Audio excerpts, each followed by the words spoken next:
समझ नहीं आ रहा अपने सैलरी इंक्रीमेंट का क्या करूं। बेटा इतना क्या सोच रहा है?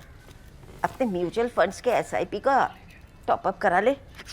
This is the right time. क्या? समझ में नहीं आया। बेटा इतना क्या सोच रहा है? अपने म्यूचुअल फंड्स का एसआईपी टॉपअप करा ले। This is the right time. अब समझा।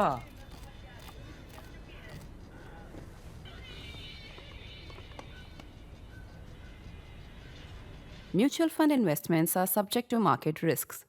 Read all scheme related documents carefully. It was on this date, 5th of June last year, 2024, that the National Democratic Alliance NDA chose Narendra Modi to be its leader. Mark my words, I'm saying it with emphasis as I speak. NDA. NDA chose him as his leader. The difference is in the past, in these past two terms, he did not particularly need the NDA to do it because the BJP had a majority. His third government was not a BJP majority. It was an NDA government with coalition because his party had fallen short by 32 of the majority mark. So this was a genuine NDA coalition government. Now, what are we looking at? 1 year of this genuine coalition government. What are the highlights of his governance and how does it differ from what he has done in the past when we had a full majority government? Because a coalition of whatever kind it is, once you have a coalition, it just brings in some limitations. It also brings in certain obligations. We used to talk about coalition dharma earlier. So dharma or not, there is a coalition set of obligations. So how has he handled those now? And how is this one year? How has this 1 year as a genuine coalition prime minister been different from his previous 10 years? That we are looking at. I will give you 11 points quickly, and then I will give you a couple of points of challenges that lie ahead of him. So first of all, let's begin with the most immediate thing. That is Operation Sindur. You've seen Operation Sindur. I know opposition is attacking him. They will attack him, but generally he would go with the feeling that people are happy. People are always proud of their armed forces, and people are happy also by and large. His support base in any case is very happy, is thrilled, but even others are by and large happy that he has now set the new pattern that in case there is a major terrorist attack, his armed forces, or he will use what instruments he has at his command to take the battle to mainland Pakistan. Not just keep it to Pakistan occupied Kashmir, which is not a part of Pakistan, but take it to mainland Pakistan. And that's what he did. So his support base is happy, and you see a new assurance in him. What has he done since Op Sindur? First of all, you've seen him make a flurry of public appearances evangelizing the success in Op Sindur all over India.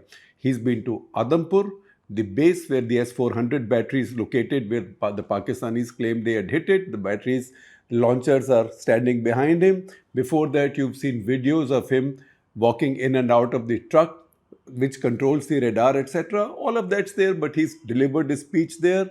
Then he has gone to Rajasthan, Gujarat, Bihar, Madhya Pradesh. Now, none of those, Bihar, you might say Bihar has elections later in the year, but none of the other states have elections coming up. But he's gone to all these states. Now he's going for the Yoga Day to Vizag. That's also not a state in which an election is taking place. In any case, the BJP doesn't have a direct stake there. That's a partner state. That is Telugu Desam Party state. Each time, as you've seen him talking now, there is a new assurance. He talks about Operation Sindur. He also talks about what he has done. And after a break, we haven't seen it after the 2024 elections, but for the first time, I would say prominently, he might have used it here and there, and you can always find a clip to prove me wrong, but in such a structured manner, that is doing it thrice in one sentence or two consecutive sentences, referring to himself in third person. That's been his hallmark. Modi ye karega, Modi ne keh diya hai, right?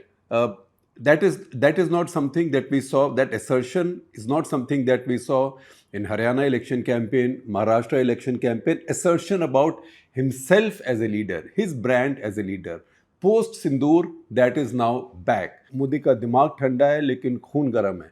Modi की रगों में खून नहीं, अब सिंदूर बह रहा है. All of this said in 2 sentences. So you see that third person reference to himself back. He's not the only one in our politics, by the way, who uses third person about himself. I had written a national interest earlier saying that this is a phenomenon called Illism.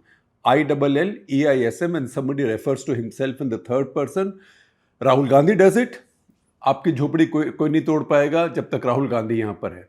मैं tribal का सिपाही कौन है? Tribal का सिपाही राहुल गांधी है. He refers to himself in third person often, and Arvind Kejriwal refers to himself in third person a lot of the time. Modi has been doing it all this while. Somehow you thought he was not doing it for some time. Now it is back. So the assertion and rediscovery of the Modi brand is now back. That is the one big change at the conclusion of his first year. So that's the first point, and the success over Operation Sindur, which overrides everything else. Then we come to some other issues. Another success of this year, we will count failures also, failures, near failures, or indifferent performance on some issues. The other success is with the Naxal problem. The Naxal threat in East Central India has seen the fastest winding down in a very long time. It's been so fast that the deadline that Amit Shah had fixed for himself to finish Naxalism, armed Naxalism, or to make India armed Naxalism or Maoism free by March 2026, I don't think it will even need to go until there, because as we speak, one more member of the Naxal Central Committee has been killed, and it looks like the leadership is now diminishing. New leaders are not coming in. So that is again a success of this 1 year of Modi government. Now that will also count as a plus for this first year of the Modi prime ministership as an NDA, as a coalition prime minister. It has also helped that in Andhra Pradesh, he has a friendly government now, because Naxals are spread all over the place, and many of the Naxal leaders are actually Telugu speaking and are from former Andhra Pradesh. Then we come to some compromises he has had to make as a coalition prime minister. The first budget of the coalition government made sizable allocations to his new coalition partners, namely Andhra Pradesh and Bihar, that is Telugu Desam Party and JDU. 60,000 crores were allocated for Bihar and 15,000 crore to Andhra Pradesh, specifically for the project of building the new capital in the new city, Amravati. So at least work could get started. Then another 5,936 crores were given for the Polavaram project, the Polavaram hydroelectric project, which has been stuck for a long time. Another 2,995 crore investment has been committed to Rashtriya Ispat Nigam Limited in Vizag, which is something that at least I would frown at editorially, because you're giving more money, a sizable amount of money, into a steel plant which had been up for sale for a very long time, and local politics had blocked its sale. Now the new government in Andhra also didn't want it sold because of populist reasons, because this might have caused a little bit of protests and trouble. No ruling party ever wants to privatize anything. So what has Modi government done in Delhi? They've thrown good money after bad money. So 3,000 crores approximately will now go into this plant. That's also a consequence of the coalition phenomenon. Then look at something which hasn't quite worked out. That is the central government's internship scheme. Now this was a response to something that Rahul Gandhi had promised in his election campaign. He had in fact said, when we come to power, for all young people, pehli naukri pakki. Your first job is confirmed and you will get a remuneration of 1 lakh rupees or aggregate of 1 lakh rupees in your first year in this internship scheme. Modi government in the first budget announced an internship scheme, and that's been implemented but hasn't quite worked. So see this story, it will appear on your screens. See the front page, and then you can read the entire story in the link I'll share with you with the description under this video. The story, by the way, has been done by Udit Bobna, who is one of the graduates of the Print School of Journalism. He's right now interning with us. This scheme has had a stuttering start. As this headline tells you, there is low turnout and there is high attrition. So I will give you some numbers. In the first batch, 1.27 lakh internships were offered. This is still at a pilot level, 1.27 lakh were offered, and a lot of people applied. In fact, 6.21 lakh people applied. So you would have thought there is some oomph in the scheme. However, only 82,000 offers were given, which obviously means that the rest were not deemed to be qualified. 82,000 offers were given, of which also only 28,000 accepted their offers in a country like this, which is so short of jobs, right? And the implication being that once you've trained for this 1 year, you will get a full-time job. If not in the same company, then elsewhere. But it didn't work. I told you 1.27 lakh were offered, 6.21 lakh applied. Only 82,000 offers were issued. Only 28,000 offers were accepted, of which only 8,725 joined. That is 7% of what was on offer. That means, therefore, that this scheme has not yet worked out. So I'm sure that there are tweaks being carried out, and I'm sure there'll be a relaunch. But this is a case of indifferent performance. Similarly, smart cities. Smart cities was an idea of the previous two Modi governments, very ambitious idea.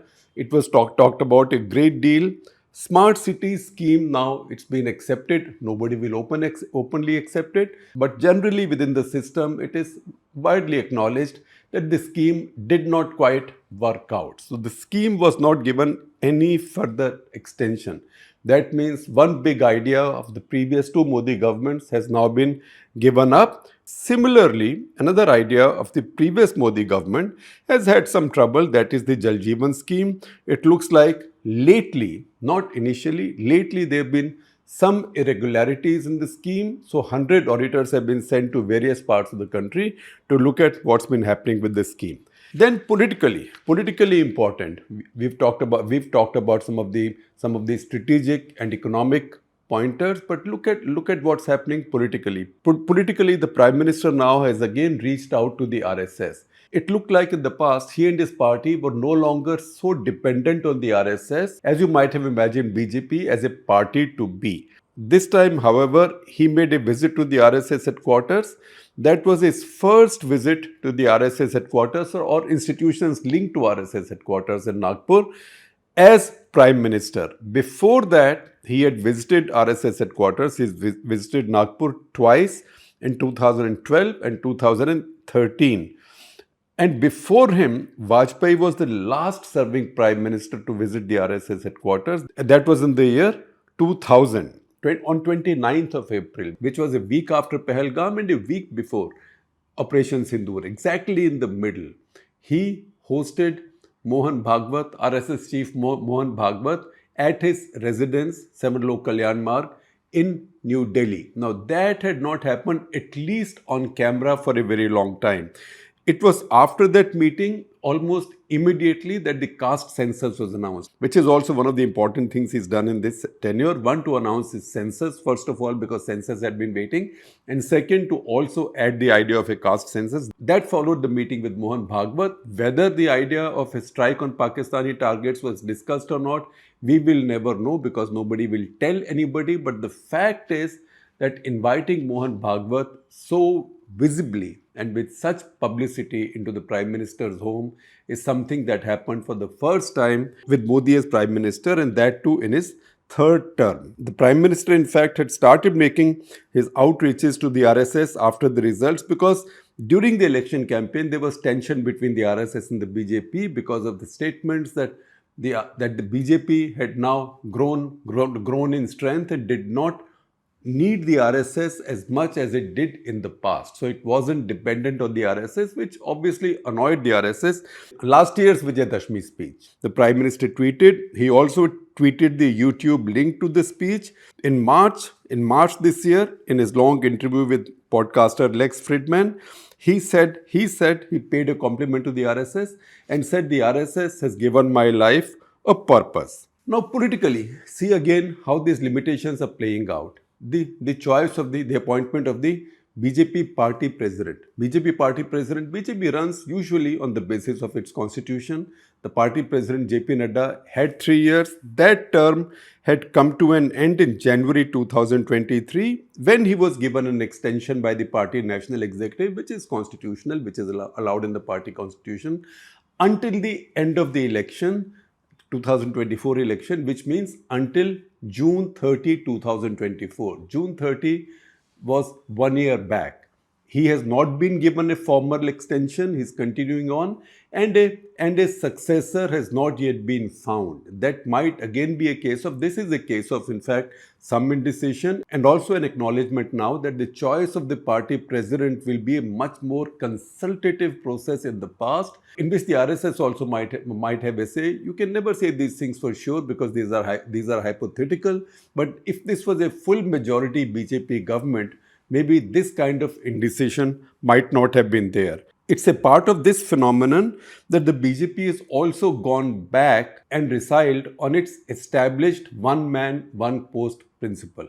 So two key people, JP Nadda, besides being party president, also has a key portfolio of health, which should keep him very busy. And G. Kishan Reddy, who is Minister of Mines, which is a very important sector, and that's a sector we'll talk about in the course of time, because that is the sector that today is weighing down our overall growth figure, because mining is struggling in India in spite of so many reforms and the passage of new laws, but that's something we'll visit later.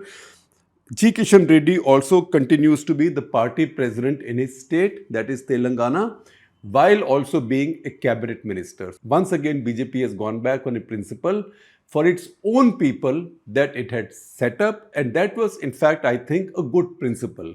One person, one post. I shouldn't say one man, one post. Then see the political adjustments that Modi 3.0 has made, or I would say that Modi hyphenated with NDA 3.0 has made. Now look at another key political adjustment that Modi hyphenated with NDA has made. I could have said Modi 3.0, but let me say Modi hyphenated with NDA because he is an NDA Prime Minister now. That is the sacrifice of Annamalai in Tamil Nadu. The party has sacrificed Annamalai in Tamil Nadu. The state is going for elections next year. DMK is very strong, and the party figured that its idea earlier that it could go in Tamil Nadu on its own because it had a very popular, very articulate, very aggressive leader, that hasn't quite worked out. So they have sacrificed Annamalai and gone into a partnership with AIA-DMK because the party has concluded that whatever chance they might have in Tamil Nadu will come in partnership with one of the Dravid parties, and right now the only one available is AIA-DMK. See also what's happening in Kerala. In fact, party has higher hopes in Kerala than in Tamil Nadu because it is trying to create a breach in the UDF vote bank by breaking away at least a section of the Christians there. And there you can see a certain amount of, I won't say flirtation, but a certain amount of mating play is on with Shashi Tharoor, trying to attract Shashi Tharoor and waiting for him to get more and more disaffected in the Congress party as more and more key people in the Congress party attack him. That is a game that's playing out now. Then I had mentioned this to you earlier, but a big political move under this government is the caste census. That's again something which is to be used as an antidote to what Rahul Gandhi has been promising, because the BJP might have thought that things like unemployment, that's how the internship scheme following Rahul Gandhi's promises, and that's why caste census has also come in. This is part of the political corrections that are going on. And from number 11, we'll come to the challenges, because key challenges will follow from number 11. Number 11 is the Modi government or the Modi NDA government commitment now to amend the Civil Nuclear Liability Act. Now, this is the act passed under UPA, which in a way had made it impossible for any new nuclear energy plants to be set up in India unless these were being set up fully by the government or on a government-to-government basis, as say the India-Russia joint ventures. This amendment will now allow other operators to come in, particularly for private sector operators in big countries like the US to sell nuclear plants to India, particularly small nuclear plants to India. That is one more brave commitment. And it's interesting that a coalition government is doing what the two full majority governments had avoided doing in the last two terms. Now look at some challenges, and we'll talk very briefly because each challenge will lead to an episode or maybe a national interest in the course of time. Number one is foreign policy. The whole foreign policy picture. This world has changed, and not in the least because America chose Donald Trump, and this Donald Trump is very different from the Donald Trump that the world saw in the past. He's not following any old conventions. He's actually being the nastiest and the most offensive to his allies and friends. Anytime you feel hurt by anything he might have said, think about the Canadians. Canadians have died along with Americans in every war the Americans have fought since the World Wars. And still he keeps on trolling Canadians, even in the presence of the Canadian Prime Minister, the new Canadian Prime Minister, addressing him, in fact, that Canada will have a better future if it became the 51st state of America. So this is a completely new Trump. And he has totally upset the global power balance. So all the structures that have been built, all these structures that India had also been built, this careful balance of strategic autonomy, multi-alignment, etc., all of that has got shaken. After Operation Sindur, we also saw that global support to India was not as unequivocal as in the past. There was sympathy, there was condemnation of the terror attack, but there was no blame on Pakistan. The farthest anybody went was Marco Rubio telling the Pakistanis that they should cooperate with India to catch the perpetrators of the Pahalgam massacre and to take action against those who might be operating from their soil. Otherwise, nothing else. And that tells you that this world has changed. Putin's in trouble. So look at this world. America is weakening itself under Trump. Putin's becoming even weaker and more dependent on China. China is becoming stronger, and the China-Pakistan relationship is actually becoming deeper and stronger. That is something I might talk about in national interest this week. This is a radically altered global balance, and this Modi NDA government has to deal with it. Number two, the need to up growth, which will need reforms. All right, we've got about 6.5% this year, but for India to achieve its true potential, for India to become Viksit Bharat by 2047, India has to grow upwards of 8%. What is the route to 8%? The only route to 8% is some more bold reform. We haven't seen that lately. Last year, in the last 12 months, we haven't seen one major reformist step, either on deregulation or on privatization or on taxation. Right now, the space we need to watch very carefully is trade. Because India's trade has actually gone backwards. India's trade policy has gone backwards into protectionism. Now the rise of Donald Trump and his demands may actually force us to carry reforms on trade, which we may not have instinctively want to carry out under BJP government. So that is something which I see as an opportunity. There are many, particularly the protectionists in our country, which is a lot of people, who might see it as a threat. I see it as an opportunity. India only reforms under pressure or under stress. And the third challenge is shoring up India's defense. Because India has been spending too little on defense. This is something I've written about often.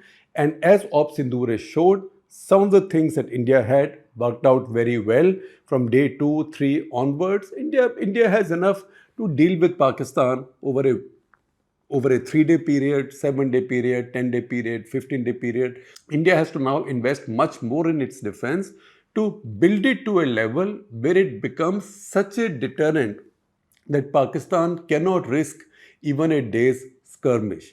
That is something on which the government over the past 11 years has also been complacent, believing that there will be no war or that this is not the era of war. It's one thing to assert that this is not the era of war, but to ensure that this does not become an era of war, to ensure that your assertion turns out right, you need to build your defense strength, your military strength to a deterrent level. That is one of the 3 topmost challenges that we list as this Modi NDA government goes ahead. I'm not listing these 3 in any order of precedence. You can change the order if you so wish. The 3 challenges are dealing with the altered global reality and power balance. Number 2, upping growth rate for which you need reforms, bold reforms, and number 3, shoring up of your defense.